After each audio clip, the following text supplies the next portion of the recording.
اب حج اور عمرہ پہ جو جاتے ہیں ان کے لیے نیتیں لکھی ہے کتابوں میں، اور امیر علیہ سنت نے تو کمال کیا ہے۔ میں ظاہر ہے کہ بہت تفصیلی حج کا طریقہ تو بیان نہیں کر سکوں گا، تو اس کے لیے میں آپ کو کچھ ہائی لائٹس بھی دیتا جاؤں گا، اور میں کہوں گا کہ کتاب رفیق الحرمین یہ اپنے ساتھ ضرور رکھیں۔ تو یہ کتاب انشاءاللہ آپ کو، واقعی اس کا نام ہی رفیق الحرمین ہے، رفیق رہے گی آپ کے سفر کے، تو قدم قدم پر آپ کو کام دیتی رہے گی۔ ایک سے زیادہ کتابیں لے لیں تاکہ دوسروں میں تقسیم بھی کر سکیں گے۔ تو رفیق الحرمین کتاب جو ہے اس میں اسٹارٹ میں ہی امیر اہل سنت نے حج اور عمرے پر جانے والوں کی 56 نیتیں لکھی ہیں۔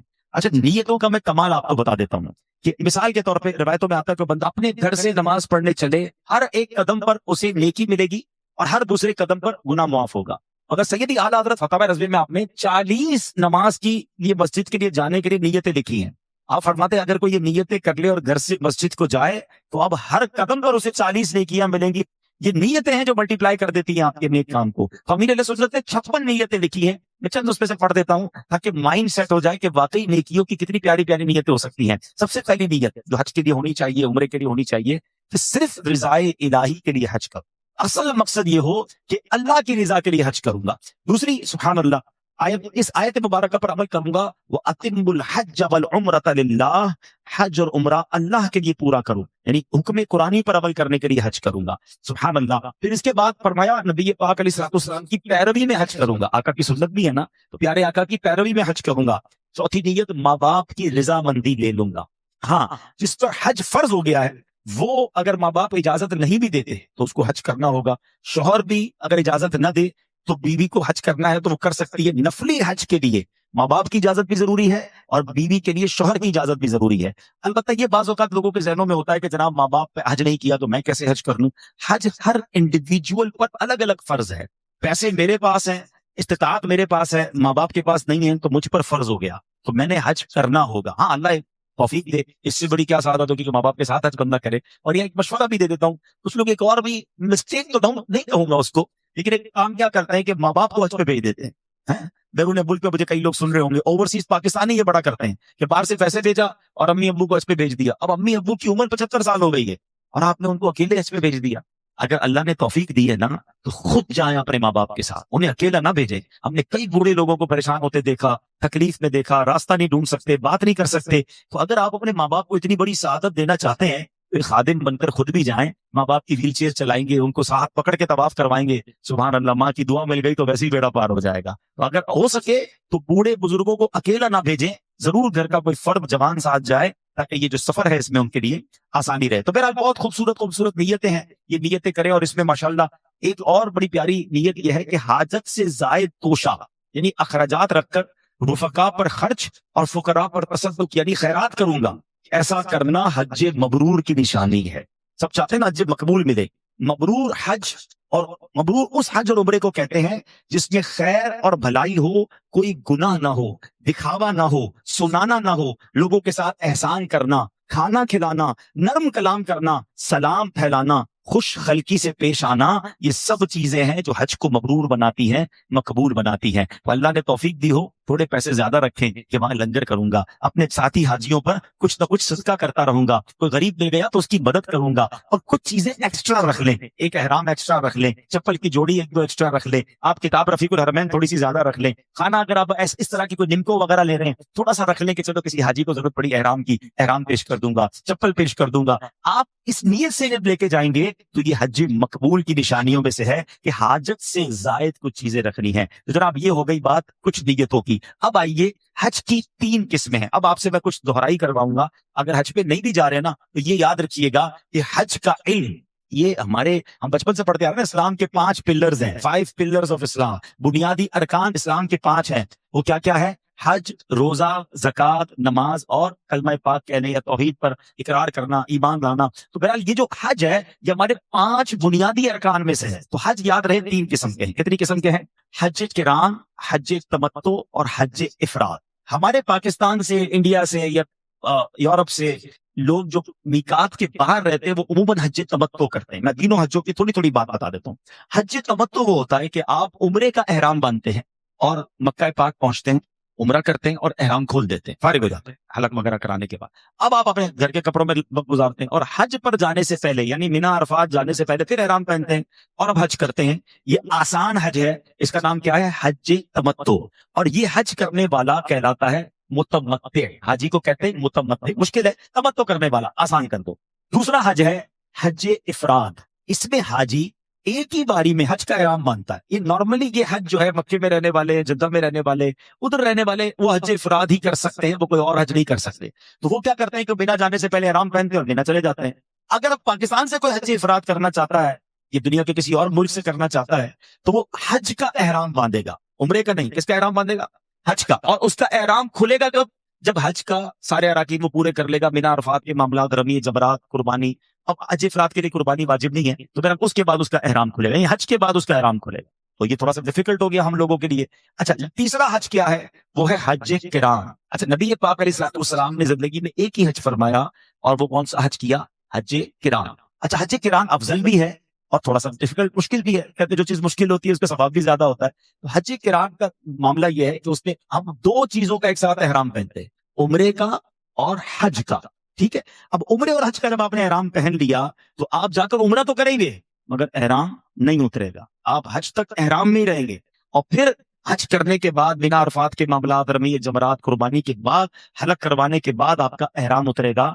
تو پتہ یہ چلا کہ 3 قسم کے حج ہیں. تو اب نارملی مشورہ ہم یہ دیتے ہیں کہ جس کی فلائٹ آخری ہے، آخری میں جا رہا ہے، بالکل 4-5 دن بعد ہی حج ہے، 2 ذی الحجہ، 3 ذی الحجہ، 4 ذی الحجہ کی فلائٹ ہے، تو اب اگر وہ ہمت کر کے حج قران کر لے، عام لوگوں سے 4-5 دن زیادہ احرام باندھنا پڑے گا، لیکن اس کو حج قران کا ثواب مل جائے گا. جو شروع کی فلائٹوں سے جا رہے ہیں ان کے لیے آسان نہیں ہے کہ اتنا لانگ ٹرم میں احرام باندھ سکیں، تو وہ پھر حج تمتع کر لیں. اور میرا ایک اور مشورہ رہتا ہے کہ جو پہلی بار جا رہا ہے نا، وہ حج تمتع ہی کرے. پہلے پریکٹس ہو جائے اس کو کہ کیا کیا پرابلمز آتی ہیں احرام کی، کس طرح پابندیاں ہیں، کتنا لمبا سفر ہے. تو اگلی بار انشاءاللہ کبھی زندگی میں جائیں، تھوڑا تجربہ ہو جائے، تو پھر حج قران کریں اور اس کی برکتیں لوٹیں. تو یہ 3 نیتیں ضرور یاد رکھیں. اس میں ایک بڑی مسٹیک جو حاجی کرتے ہیں، کیونکہ اس چیز کا پتہ نہیں ہوتا. ایک اور پتہ نہیں، دل میں بڑی تکلیف ہے اس بات کی کہ لوگ 10-10 لاکھ، 12-12 لاکھ، 15-20 لاکھ کا بھی حج کرتے ہیں اور 35-40 دن کے لیے جانے کے لیے تیار ہیں، مگر 2-3 گھنٹے تربیت کے لیے نہیں دیتے. اور اس کی وجہ سے ایسی مسٹیک کرتے ہیں. خود میرے ساتھ ہوا ہے. میں ایک بار جتنا جا رہے تھے، میرے ساتھ ایک حاجی بیٹھے تھے، میں نے بھی احرام پہنا تھا، انہوں نے بھی احرام پہنا تھا. تو میں نے کہا آپ نے حج کی نیت کر لی؟ کر لی. میں نے کون سے حج کی نیت کی؟ میرا منہ دیکھنے لگے، بولے کون سا حج کیا ہوتا ہے بھائی؟ حج کی نیت کی ہے. میں نے کیا نیت کی ہے؟ حج کی نیت کی ہے. میں نے کہا حج کی نیت کی ہے. کہہ رہے ہاں. اب آپ مجھے بتائیں گے ان کا کون سا حج ہو گیا؟ حج افراد. کون سا حج ہو گیا؟ اور حج میں بھی 25-30 دن باقی ہیں. تو اب اس کا مطلب اس کا احرام عمرہ کر کے نہیں اترے گا. اچھا، وہ جا کر کرتے تمتع ہیں، کیونکہ سنا تو ہی ہوتا ہے کہ جانا ہے، عمرہ کرنا ہے، حلق کروانا ہے، احرام اتار دینا ہے، لیکن نیت کون سی کر کے ہے؟ حج افراد کی. تو پھر تو بڑے مسائل ہو گئے، دم ہو جائے گا. پیارے اسلامی بھائیوں، تربیت لینا یہ بہت ضروری ہے کہ ہم نے کون سی نیت کرنی ہے اور کس نیت سے ہم نے احرام پہننا ہے. تو بہرحال یہ ہو گئی کچھ نیت کی باتیں. کچھ سامان کی بات کر لیتے ہیں کہ جب ماشاءاللہ جو میں سامان والی باتیں بتاؤں گا نا آپ کو، یہ باتیں آپ کو نارمل ٹریول میں بھی کام آئیں گی.